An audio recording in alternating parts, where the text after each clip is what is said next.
어제 말씀에 이어서 계속해서 창세기 19장 롯의 만행, 또 롯의 교만, 또 롯의 가족들, 하나님과 또 하나님이 보내신 사자들에 대해서, 또 소돔과 고모라의 악행과 죄악과 거짓과 어두움에 대해서 함께 말씀을 나누고 있습니다. 롯이 참 연약한 사람이었습니다. 참 롯이 옛 관습과 옛 사람을 떠나지 못한 사람이었습니다. 여전히 소돔과 고모라의 습성에 물들어 있었던 아주 어떻게 보면 세상 말로는 세상에 아주 최적화되어 있던 사람이었지만, 하나님의 관점으로 봤을 때는 하나님의 말씀과 명령, 하나님의 사람 관점에서는 조금 기준에 채워지지 못한 사람이었다라고 할 수가 있죠. 왜입니까? 롯은 늘 결정적인 순간에 하나님의 결정이 아니라 내 결정, 자신의 결정대로 행동했던 사람이기 때문입니다. 다 좋아도요, 끝이 안 좋으면 안 좋잖아요. 롯도 마찬가지입니다. 결정적으로 하나님께서 딱 명령하셨을 때 너가 떠나라, 너가 내 명령을 들어라 라고 했을 때 자기의 생각이 불쑥 튀어나왔던 사람이 롯이었습니다. 우리들의 모습을 롯에게서도 보게 되는 것이죠. 결국 소알성에 들어가게 됩니다. 본격적인 하나님의 심판이 소돔과 고모라 땅에 임하게 되죠. 24절에 보니까 하나님께서 노하셔서 유황과 불이 비같이 내렸더라. 비같이. 지금에야 뭐 그런 현상이 없지만, 만약에 하늘에서 뭐 저 우주에서 운석이나 암석들이 떨어진다고 생각해 보십시오. 아니요. 우리가 운전하다가 조그만 돌이 운전석 자동차 유리 앞에 딱 튀면 어떻게 됩니까? 그 운전석 유리가 빠지직하면서 난리가 나죠. 우리 엄청 놀라게 됩니다. 위험한 상황이 닥치는 거예요. 하물며 그 작은 돌멩이 하나가 내 눈앞에, 내 유리창 앞에 떨어져도 우리는 인생에 큰 위협을 느끼는데, 소돔과 고모라는 거대한 유황불이 비같이 내렸더라. 단 한 명도 살아남을 수 없는 아주 끔찍한 재앙이 지금 소돔과 고모라에 내리게 된 것입니다. 하나님께서 그곳에 있는 모든 사람들과 동식물과 집과 가축과 전토를 뒤집어 엎어버리는 것이죠. 그러나 그러한 상황, 그런 처참한 상황을 보고 있는데도 불구하고 롯은요, 아직까지도 미련을 버리지 못해요. 비같이 유황과 불이 내리고 있는데 자기가 남겨둔 것을 미련을 남겨서 생각하게 됩니다. 그리고 롯의 아내였죠. 롯의 아내였던 사람이 그 유황과 불이 내리는 그런 처참한 상황에 내 것을 생각하다가, 옛날의 생활을 생각하다가, 그리고 나랑 친하게 지냈던 소돔과 고모라 사람들이 어떻게 되나 미련을 버리지 못한 채 그만 뒤를 돌아보게 되죠. 우리가 다 알다시피 롯의 아내는 그때 소금 기둥이 되어 버립니다. 돌처럼 딱딱하게 굳어져서 그 자리에 멈춰서게 된 것입니다. 뭐예요? 세상 것을 쫓다가 세상 것에 사로잡혀서 세상 것에 내가 관심을 끊지 못해서 소금 기둥이 된 겁니다. 하나님의 형벌을 받게 된 롯의 아내. 이후 아브라함이 하나님 배웠던 곳에 이르게 됩니다. 동시에 아브라함이 그때 소돔과 고모라 땅의 연기가 가마솥의 연기처럼 자욱한 것을 보게 됩니다. 아브라함도 비록 소돔과 고모라 땅이 죄악이 관영한 땅이었지만 가슴이 매우 아팠던 것이죠. 중요한 것은 롯의 아내가 소금 기둥이 되었고, 롯과 그 두 딸들은 생명을 보존했지만, 롯이 자신의 행동으로 생명을 보존받은 것이 아니라 아브라함의 은혜, 아브라함의 사랑에 힘입어서 아브라함을 통해 하나님의 사랑이 흘러감으로 롯과 그 딸들이 목숨을 부지했다라는 거죠. 롯이 잘해서, 롯이 의롭고, 롯이 하나님 앞에서 순종했기 때문에 생명을 부지한 게 아니라요, 누군가의 중보와 누군가의 은혜와 누군가의 기도로 말미암아 롯이 생명을 얻을 수 있었던 것입니다. 하나님께서는 아브라함을 생각하셨습니다. 내가 소돔과 고모라를 싹 다 멸하지만, 그러나 아브라함아, 내가 너를 통하여서 그래도 롯을 구출해 내겠다라고 하나님께서 아브라함을 생각하셨던 것입니다. 아브라함이 아니었다면 롯 가족은 몰살할 뻔했습니다. 롯은 아브라함을 통해서 그나마 신락 같은 생명을 이어갈 수 있었던 거예요. 한편 롯은 자신이 좋아 선택한 그 소알 성읍에 있기를 두려워합니다. 거기도 살만한 곳이 아니었나 봅니다. 또는 다른 사람들이 이미 진치고 있었나 봅니다. 결국에 롯은 두 딸을 대동하여서 작은 산굴로 피신하게 됩니다. 하나님께서 산으로 올라가라고 하셨는데 그것을 불순종하고 소알 성읍에 갔다가 소알 성읍이 여의치 않으니까 다시 산굴로, 조그만 산굴로 피신하게 되죠.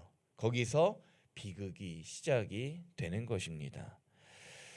두 딸 역시 소돔 사람들과 별반 다르지 않았기 때문입니다. 세상적인 관습과 방법에 매달렸고요, 성급함으로 인해서 하나님을 구하기는커녕 내 뜻과 생각과 감정과 주관과 의지대로 행동한 사람들이 롯과 특별히 오늘 그 두 딸들이었어요.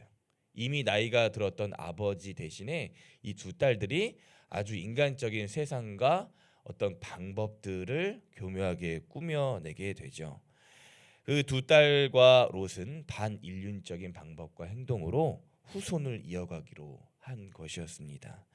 딸들은 늙은 아버지 롯에게 술을 먹이고 동침하기로 결정합니다.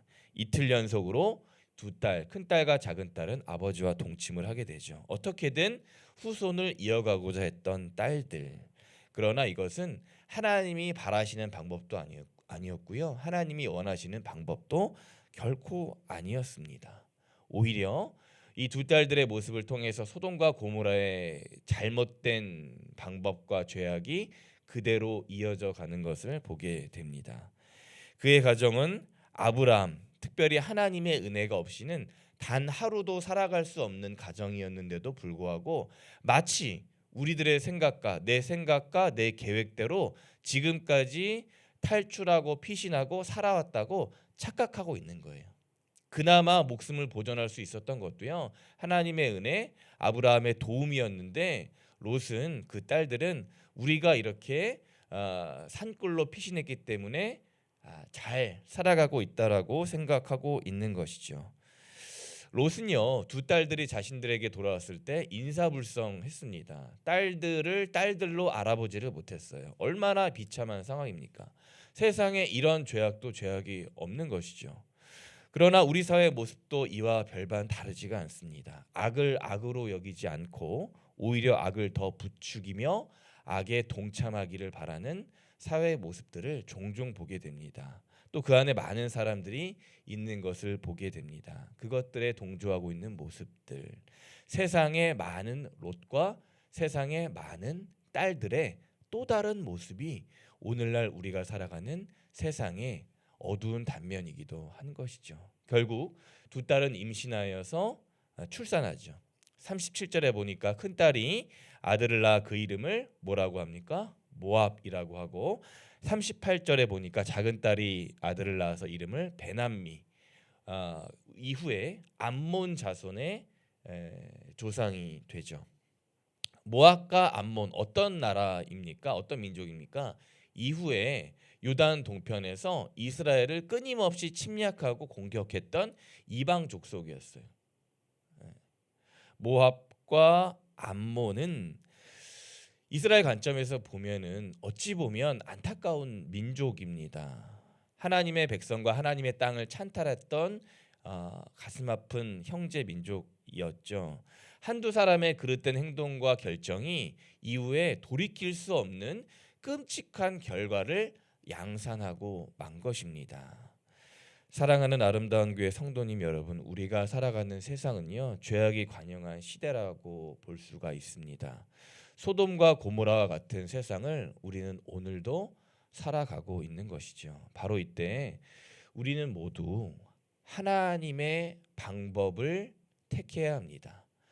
소돔과 고모라 땅의 사람들처럼, 특별히 롯과 그 두 딸들의 어리석은 짧은 그 생각을 택하는 것이 아니라요, 하나님의 말씀과 방법, 또 하나님께서 보내신 중보하는 동역자와 같은 아브라함과 같은 사람들을 만나서요, 하나님의 방법을 우리가 이 땅 가운데 널리 퍼뜨려야 하는 것이죠.